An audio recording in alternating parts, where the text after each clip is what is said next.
Welcome to another episode of Marketing School. I'm Eric Siu, And I'm Neil Patel. and today we're going to talk about the top 5 marketing lessons learned in 2020. And I'll go first. Well, So, before we start, today is December 25th. So oh, you guys are having an amazing holiday wherever you guys are. happy holidays. I always forget the dates. Good call out.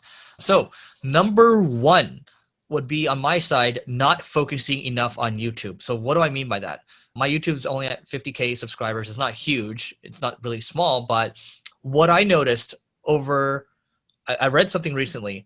If you look at the growth rates in the last 6 months for subscribers or channels that have over 5 million subscribers, 1 million subscribers, 10,000, 100,000 subscribers, they're all growing at greater than 10%. So they're compounding still. Even though people say, oh, YouTube's saturated, everyone's doing it, blah, blah, blah.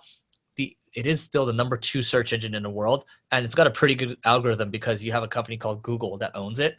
So I've been focusing more attention on YouTube. Neil's already been pretty consistent with it, but I do find that it the videos you put up there they can be evergreen, and sometimes you put it up there, it doesn't do well for the first month or two, and all of a sudden it just takes off and it's just evergreen. So that type of stuff tends to happen, and you can build an audience that compounds, and it's a nice community. So I think the best example of this would be taking a look at Mr. Beast. Over 56 million subscribers. He does over $97 million a year. There's been a breakdown on how he generates his revenue. This guy's only 22 years old. All right. So a lot of opportunity with YouTube. For me, not from a monetary standpoint. I think there's a big audience building standpoint or opportunity there. Number two, give more stuff away for free. If you look at marketing ad spend per click, per CPM, whatever you want to end up looking at, whether it's Facebook, whether it's Google, whether it's LinkedIn, whether it's Twitter, it's consistently going up year over year. Heck, it usually is going up quarter over quarter. So one thing that's consistent is you're going to be paying more for your visitors next year than you are today. Doesn't mean you're going to get more visitors. You're just going to be paying more for them. And sure, you need to optimize for conversions and things like that. But what we learned, and we really saw the light of it in 2020, although we started doing it 3 years before that, is if you just give away more stuff for free, whether it's courses, content, ebooks, tools, software, it's cheaper to do that. And that naturally creates this, flywheel that keeps getting you more and more visitors that you can later down the road convert. And we found that it's cheaper to do that than it is to just keep paying for the clicks. And a lot of businesses are like, what can I give away for free? But you can literally give away anything for free. Or a brush, a toothbrush company, they used to say free tongue cleaner, but you just pay for shipping, and they would add in upsells and downsells that work for them. We give away tools for free. There's also courses and training guides with cheat sheets and worksheets that we give away in the neilpatel.com/training section. And that's worked out well too. That's generating roughly 70,000 page views a week. So the overall lesson I have for you is, yes, you should spend money on paid ads as long as it's working profitable, but just consider giving away more stuff for free. It's cheaper. Yep.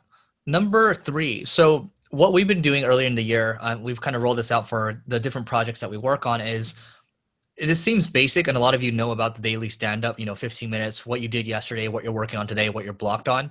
But having that alignment for each project that you're working on, that's a big initiative, goes a long way because it forces people to be aligned and it holds people accountable. And sometimes you'll solve problems right there.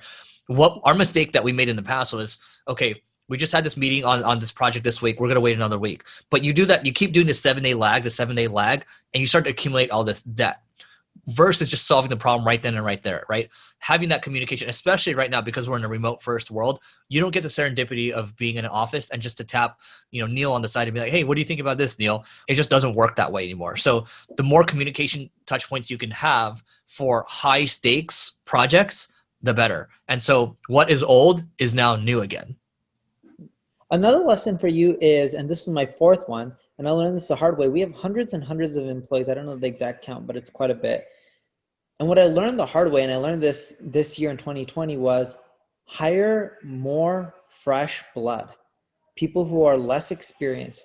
And I'm not talking about hiring people that are more new because they may require less wages because of their experience. That's irrelevant. The point I'm trying to make is when you hire this fresh blood, this talent that's maybe rough around the edges because they don't have as much experience or they don't have, the know-how of how to deal with themselves in board meetings or company meetings, what you'll find is a lot of them, because they're not jaded with the same corporate politics, or they're not used to just being in the same hamster wheel over and over again, they come up with really creative ideas that are out of the box. Now, a lot of them you may not like, and that's okay, but don't shut them down.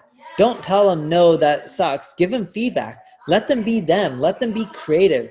Harness that. And what you'll find is 1 out of every 5 or 1 out of every 10 ideas that they throw out is really interesting, and you leverage it and you just start growing really, really fast. And if you don't hire those people who are used to those platforms like TikTok, or some of those up and coming channels that maybe some people have been in the space for 10, 20 years, they're not really taking seriously, you won't find as many new growth opportunities. And it doesn't mean that the people who are with you for 10, 20, 30 years are irrelevant. They're still great, but a lot of times that fresh blood will bring a whole new perspective to the team, and everyone, including your seasoned execs, can learn from them. All right. Number 5 from my side is, I did this podcast interview with Anthony Pompliano, and just to give some context on this, Anthony, he started his Twitter account, or started growing it in 2017. He's got 400,000 followers now. His podcast gets about 2.5 million downloads a month. It's got over 100,000 or so Twitter or YouTube subscribers. So he's got a good audience in a 3-year span, or I guess 4-year span. And so, when I had him on the podcast, I was just asking him, so what does your day-to-day look like? Because he runs a fund as well, in addition to creating all the content that he does. And this is honestly the highest leverage thing I can do is to create content.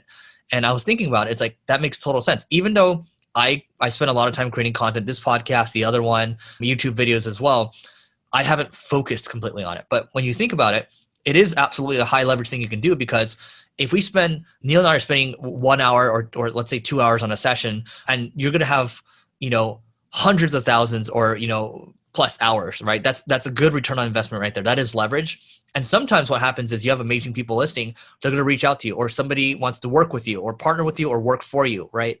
And so you build that leverage, you build that awareness, and you have the leverage of media, right? Which we talked about, the 4 forms of leverage: code, capital, media, and labor. And so I'm like, yeah, I should definitely spend more time in putting more quality into the YouTube videos that I do, right? Or whatever else I'm writing out. So I spend a lot more time now in the morning thinking up titles and things like that, and creating content. It seems like duh, because we talk about content marketing a lot, but I'm even emphasizing it more. It is absolutely one of the highest leverage things you can do.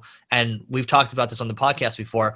It is anywhere from a 12 to 24 month journey to start to see the engine moving, but you're going to get an advantage that most people just don't have. So that is it for today. Hope you enjoy the rest of your holidays. And by the way, speaking of holidays, go to marketingschool.io/pro and check out the Neil and I. We have a monthly Ask Me Anything. There's exclusive content that we have. There's a Facebook community. There's all these amazing things. All right. So marketingschool.io/pro, and we'll see you tomorrow.